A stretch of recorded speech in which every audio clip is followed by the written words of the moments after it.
Hello FlossTube, my name is Laura and I am the Nerdy Needle. I'm so glad you decided to join me here on my update about my whips, my finishes, I've got haul, and boy do I have some plans. So let's get caught up. So if you've been paying attention to my FlossTube channel, I've been working on this big project. I decided that I was going to challenge myself as a teacher and as a stitcher and make a 10-part video series that's essentially all of cross stitch summarized in 10 lessons. It's been quite the endeavor. I've learned a ton about video editing and videos and cameras and all the weird problems you get when you start getting more complicated in your filming. Oh boy, have I run into some interesting issues. I'm actually going to put some bloopers at the end of this video because there's some pretty funny stuff. But I'm now I'm going to be posting the second video in Introduction to Cross Stitch 102 tonight. It's all done. It was quite the task, but I'm pretty pleased with it. So essentially, this is a 10-part class called Introduction to Cross Stitch 101, 102, and 103, where I basically walk people through how to cross stitch from the very beginning. So in Cross Stitch 101, I've designed it around a perforated paper project. In Cross Stitch 102, it's all about Ada, stitching on Ada, and learning my needle parking method and how to stitch on the diagonal, how to use a laying tool. And then Cross Stitch 103 will be all about how to stitch on linen and how to stitch samplers. So it's been quite the adventure, and I've been really having a whole lot of fun with it. I've really enjoyed all of the comments and questions, and so it's just been really a great thing for me to do. I had to resign from my position as a high school science teacher right before the school year started, and I'll be honest, I kind of fell into a bit of a depression because I was at a complete loss as to what to do with myself. And I went on for months and months trying to figure out, what do I do now? And I finally come up with a plan. I used to my first career, I was a research scientist. I worked as a research technician in biomedical labs. My second career, I was a high school science teacher for 18 years. And now here's my third adventure of my life. I've decided that I'm going to become a needlework artist and also a needlework teacher. So I've got the teaching skills down. I've certainly have the cross-stitching skills down. And so I decided that, hey, why not? Why not try something completely different? I really love cross-stitch, and I've been dabbling a tiny little bit in designing my own work. And then I decided I really want to try designing my own stuff. But for that, I need to learn more. And so I'll get you updated on that in a little bit, but I got to get the other stuff done. I have my main whip, which I've been working on, which is my full coverage. This is Paris Market from Dimensions Gold Collection.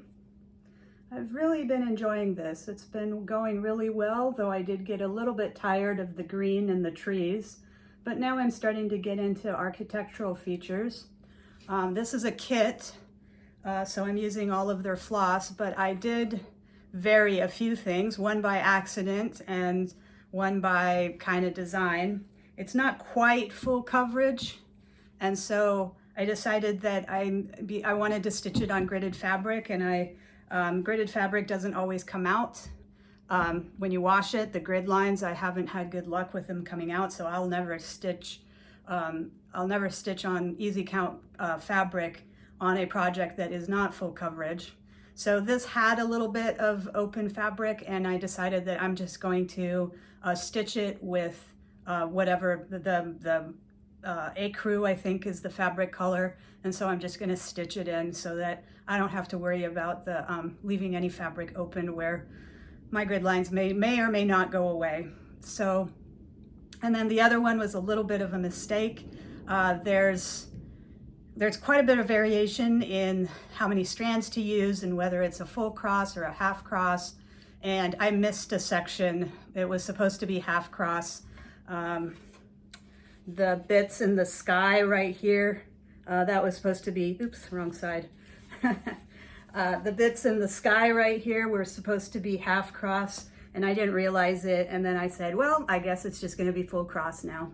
So I decided to leave it. The buildings are half cross, and I kind of like that. It gives it a bit of a different texture. I don't know if you can tell the gray buildings like right there. I think I'm pointing to it. So anyways, I've got a good start in it, and it's going really well. Full coverage is kind of my comfort stitching. It's the stuff, it's the thing that, it's like my mac and cheese of stitching, or fried chicken, or whatever it is that your comfort food is. Apple pie, I don't know, chocolate. So anyways, I've been working on that. And I started branching out because in my new plan of becoming a needlework teacher, I decided, well, I need to learn other stitching styles. So I gotta find stuff. I bought a kit from the Crewel Work company. I don't know if you've ever seen her. She does videos with her kits. And so I did my first Crewel Work, and I am really pleased with how this turned out. There's couch and laid work, and some color shading in the flower, and over here in the hillock. And then there's, I can't remember what the stitch is called right here. I've got some satin stitches, split stitch. So it's pretty basic Crewel work, but it was actually pretty easy and a quick stitch. Actually, this took me about 2 days to do. So it's kind of funny to do because, let me see if I can find my Crewel needle. I have so many needles now, but a Crewel needle is like a spike. It is a monster. It just feels like just the most gargantuan needle you could ever imagine in your hand. I don't think I might have put them away somewhere else. But yeah, they're just like this monster needle, and it's a wool acrylic blend. So it's a very different stitching style, but honestly very doable for, oh, there they are. I actually put them back. It's a very doable thing for an experienced cross stitcher. So if you're looking to branch out, this might be something to try, Jacobean Crewel work. It's a very ancient stitching technique. Just so a comparison.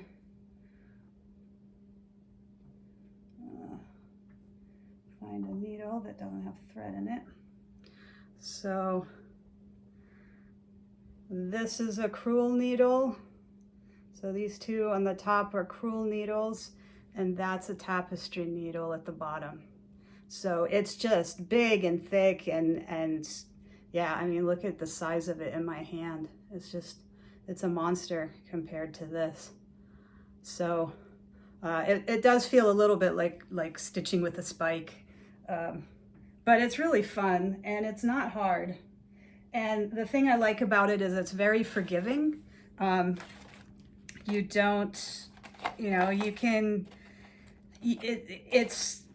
make little mistakes and issues, and you can just cover it all up, and it's totally fine. It's not as precise as cross stitch, where there's a right or wrong answer in cross stitch. Either you put the right color in the right spot or you don't.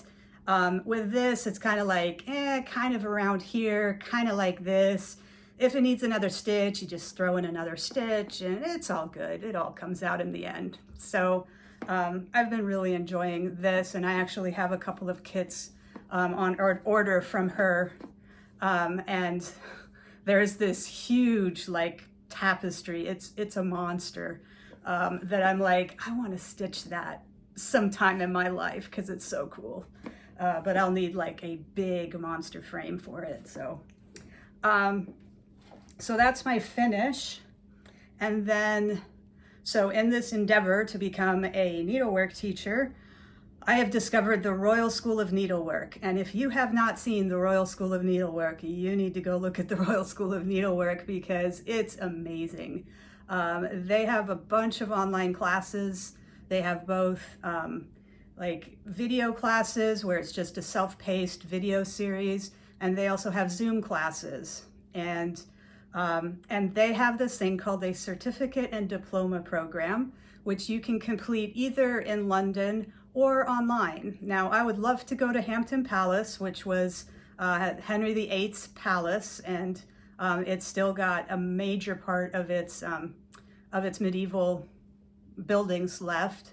There's like the tennis court Henry VIII played on. I saw like a History Channel or something like that video about it, and it's this gorgeous building, and that's where the Royal School of Needlework is housed, in one of the side buildings there. And so it would be amazing to go to school there, but you know, life, responsibilities, that type of thing. So online is the second best thing, though they do have summer workshops. And if the stupid virus ever ends and you can, you know, I can safely travel and not have to worry about things, I would love to go take a summer class in England and hang out in Hampton Court and stitch. So I have been signing up for these classes. The first one that I signed up for is a silk shading class. So it's that. And the stuff that came with it, it's just embroidery, floss, and needles, so it's not all that exciting. I have an embroidery hoop, one of these seat frame things, and you can see that I've been practicing. I just traced it. This is just calico, just practicing getting the silk shading, which is challenging. I have to admit, it's going to take a while to get good at that. It's not just like there's the hole, put in the needle. You really have to pay attention and think about it, but it's really fun, and I think it's totally doable. It just takes some practice. So there's that one. I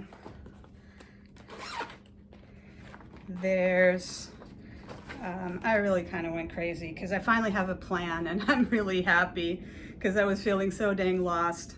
This is gold work, and I actually haven't even opened this yet because I've been so busy filming my own stuff. But oh wow, there's gilt, and I'll actually just show the back so you can see it. And then there's smooth passing and spangles, which I guess are different than sequins, and soft string, and beeswax, I guess, is important. Oh, here's some wire check, and needles, and gilt fine rococo, and some padding. So some more smooth pearl. I guess there's a pearl too.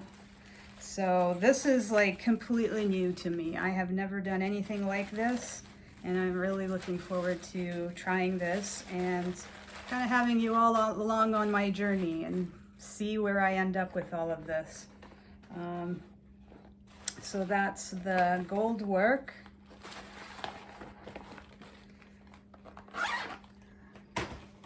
And then there's more. There's white work, which I have done a little bit. Jean Farish has some really, really beautiful white work projects, and I have a whip that I need to pick up again, but I was really enjoying that, and she does a really good job. That's kind of where I started getting the idea of doing these videos, of teaching myself how to teach by video, was watching Jean's videos, because she does a really good job, and you can totally learn how to do something like white work from hers, because they're so good, and she's got these incredible charts that explain everything.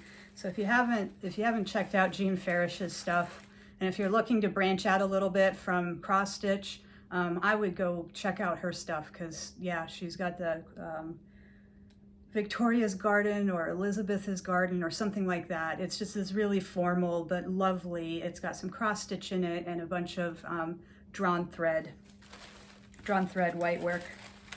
So the contents of this are not all that exciting, except for there's a tailor's awl in here, and shocking, a lot of white thread for white work. Amazing. So that's the white work.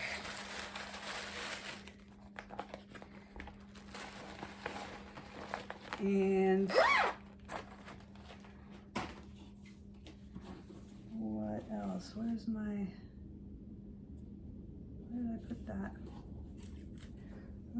Oh, here it is.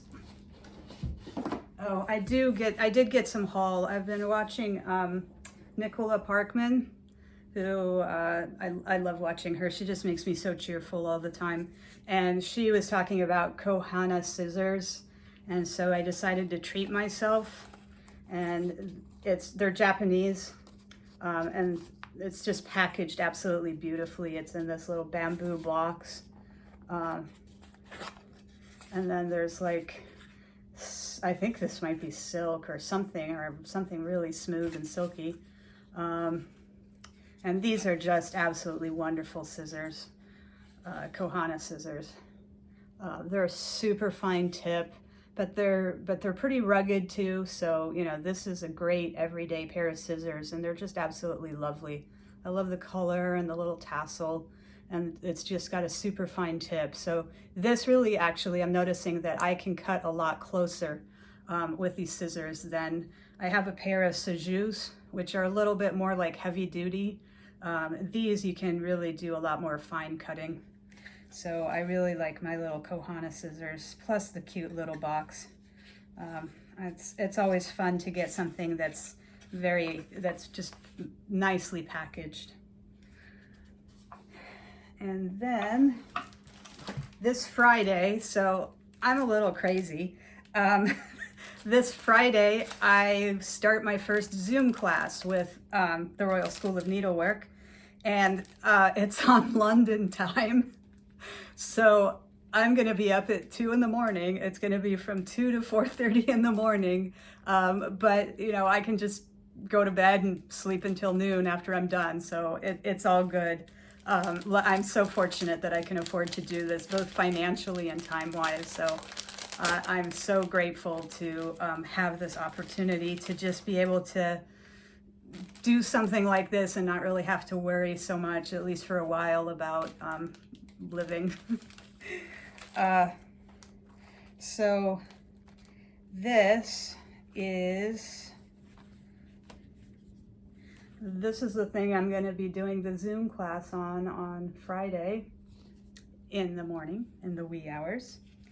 And one of the things about silk shading I've noticed is that you use the dinkiest little pieces of floss you've ever seen. I mean, imagine doing cross stitch with this little tiny little, but yeah, it's important to use, not just be very frugal with the length, because otherwise it just, the floss starts fraying because there's no hole. This is surface embroidery, and so your floss will fray a lot more than it will in cross stitch. And I don't know if you can see that, it's pretty faint, but there's the design. So it's pretty small. The class is like four consecutive Fridays, so I'm going to be doing middle of the night stuff for 4 weeks. And there's some gold work in it too. Here's some gold plasting thread and some more gold and something else in there. So that's my Friday in the middle of the night activity. But I'm actually really excited about it, and I'm really excited to see how they do with the whole online teaching thing. I'm suspecting that it's going to be high quality based on everything else I'm seeing from them. I think it's going to be really high quality. I mean, even just the little brochure they provide with the kit is really detailed with really good photographs. So it looks like they're paying attention to just doing high quality stuff. They are the people, they do like 3-year diploma courses. And there's a part of it where they actually teach a specific kind of gold work that is used in coronation gowns, because this is one of the groups that does that when the time comes, they're going to be helping. I don't know if they do the whole thing or not, but they're certainly involved in making the coronation robes for the next coronation of the once Queen Elizabeth passes. So they actually make a point of doing that, so that they have a large group, or a relatively large group of graduates who know how to do that stitching, and then they can pull them all in and start doing the coronation robes. So I think that's really cool. And this is the last one for now. I want to try stump work. I saw this and I'm like, I gotta try this. Is that amazing or what? I mean, look at that. Those things are sticking up out of the fabric. I mean, how the heck do you do that? So I'm gonna find out. And I actually have not, this arrived today. So I have not opened it yet. I thought, I was gonna open it and I thought I should do a FlossTube and like really be honest about not having even seen it. And I really haven't. So let's see what's in here. There is, that looks like a, what is this? Looks like a tiny, it looks like a tiny X-Acto knife. Or, no, I don't know what the heck that is. It's something. No, it's like a brush. Don't know.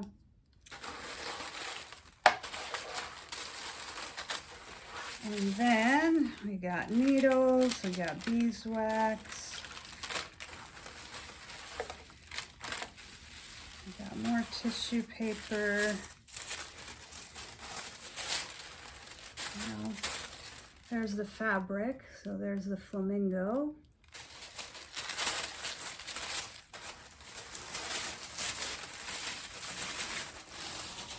And there's more tissue.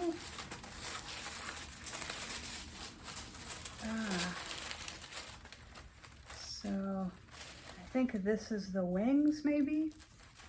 The red for the wings. And there's like this gauzy thing. And more little red thing. I think those are the wings. Just a random piece of fabric.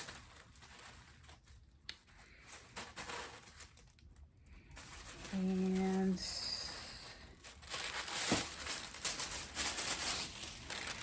there's all the other stuff.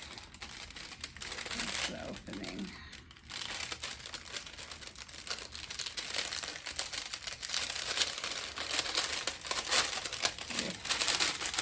It's a little bit like Christmas.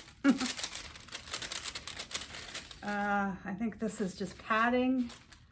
And then there's like some sort of mylar, or I don't even know what that is.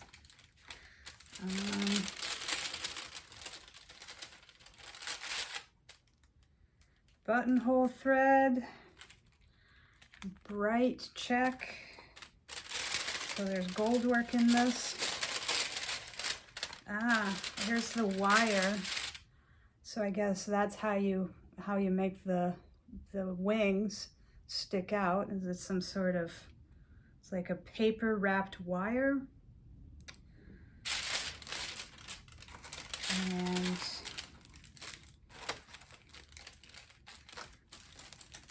there's magenta check and passing and pearl Pearl Pearl, what a name. So, and one hefty book of instructions. Wow. So, yeah, that is what my plans are, is just learn something completely new. I've been learning how to do videos and editing, and now I'm just going to learn a whole bunch of new embroidery techniques. And if I like what what these end up as, so the flower, the Elizabethan Beauty, starts, like I said, on Friday. And then the flamingo is like, I think it starts at the end of February, so they're kind of going to be consecutive. If I like what those turn out to be, which I suspect I really will, they have this certificate and diploma program that's all online with the Royal School. And it starts with crewel work and white work and gold work and silk shading. And they have a whole series of classes, like the specific order of classes you learn. And the really cool thing is they don't just teach you how to embroider, they teach you how to design your own work. And that's what really got me excited, because I really want to learn how to design my own embroidery and just play around with fibers and fabrics and different styles of stitching, and just really get a chance to be artistic. That's not been a part of... being artistic, being creative has been a part of my job. Being a high school teacher, that entails a whole lot of creativity, but not really artistic. Now, my artistic, I play the violin. I went to music conservatory after high school for a couple of years, so I'm a well-trained classical violinist. So that's been my artistic endeavor, but I've never like drawn or done anything like that. I've done cross stitch, which has been really fun, but honestly, from the way that I've been doing it, it's a technical thing because I'm following someone else's pattern. So there's not a whole lot of creativity in there unless I'm slightly varying something. But other than that, it's just the enjoyment of stitching a pretty project that someone else has designed. And I love it. I absolutely love doing that. And I'm sure I will continue to do that. But I really want to try designing. Oh, they do needlepoint also. They call it canvas work over there. So needlepoint. So it's this big long series of classes that you can sign up and take. It's all online. And then once you get done with the certificate program, there's a diploma program, which is just an extension of it. And they do these things. They make like these boxes, these embroidered boxes, like these incredibly elaborate things. If you haven't watched Sarah Humphrey, I think that's her name, she's a graduate of the Royal School, and she's shown some of her work. I'll link her some of her videos in the description box, because she made this Egyptian triptych, which is just like jaw-dropping, the detail that went into it and the creativity. And I just absolutely, I'm so excited about doing this and seeing where this leads. And I thought, well, you know, I'm doing FlossTube, so I should bring you all along for the ride and show you how things go and how things turn out, and all of my fumbles and all the rest of it.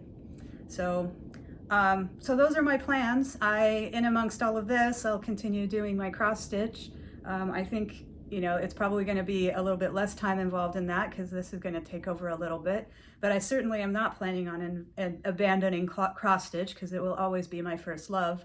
And I can't leave that behind. I have so many whips and kits for a couple of lifetimes probably. So anyways, I thought I would do an update, and I got that kit today, and I thought, well, you know, let's just like open it and share it with FlossTube and bring you all along. So that's me, the Nerdy Needle. If you stick around, I'll throw my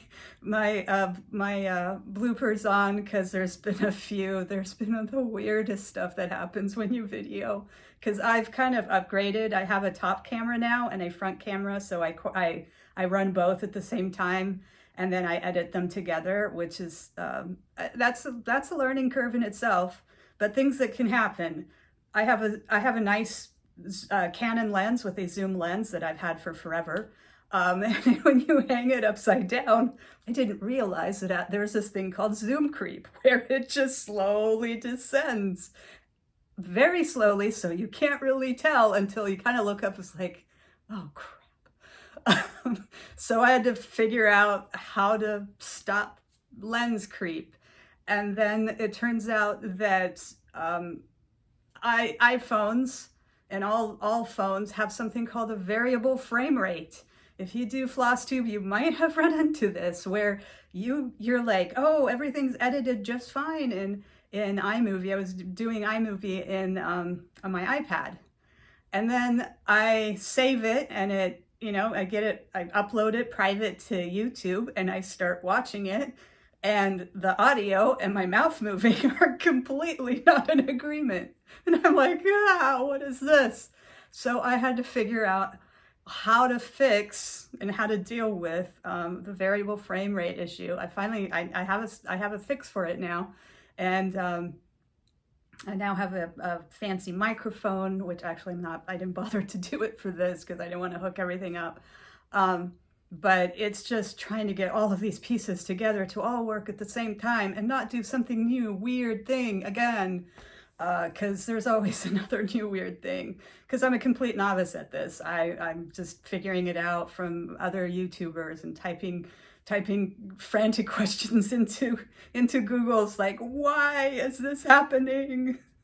But yeah, I've figured it out, and at least the audio and my mouth moving are now in sync, so that's good. And I fixed the lens creep, so it's about time for something new to happen.